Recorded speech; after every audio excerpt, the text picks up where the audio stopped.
विधानसभेच्या निवडणुकीची रणधुमाळी चालू आहे आणि त्या धर्तीवर महाराष्ट्राच्या भूमीवर आणि बीड जिल्ह्याच्या धर्तीवर या भागाच्या कार्यसम्राट आमदार म्हणून त्यांच्याकडे पाहिजे जाते त्या सन्माननीय प्रकाशदादा सोळंके साहेब यांना परत या राज्याचे मंत्री करण्यासाठी आणि महाराष्ट्राच्या विधानसभेमध्ये आमदार म्हणून पाठवण्यासाठी येथील बहादर जनता पंढरपूरच्या विठ्ठलासारखी मतदाररूपी सन्माननीय आमदार प्रकाशदादा सोळंके साहेब यांच्या पाठीमागे उभं राहण्यासाठी आमच्या लाडक्या वैभवशाली नेत्याला नक्कीच महाराष्ट्राच्या विधानसभेमध्ये 5 वेळा आमदार म्हणून पाठवले राहणार नाही। कारण सोळंके घराण्यातील सूर म्हणून त्यांच्याकडे पाहिजे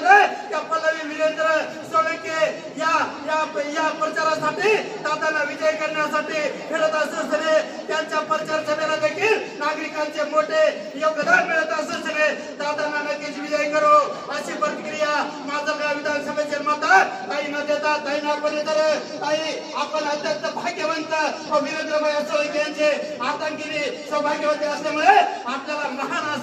महान असा युग पुरुष म्हणून सोळंके घराण्याचे राजकीय वलय असल्यामुळे जर दादा परत या माजलगाव विधानसभेचे आमदार झाले तर राहिलेला विकास रुपये मुद्दे बदल आणि विकासाची गंगा आनंद दाखवी देईल का? दादा जर आमदार झाले तर राहिलेला विकास करून दाखवी देईल का?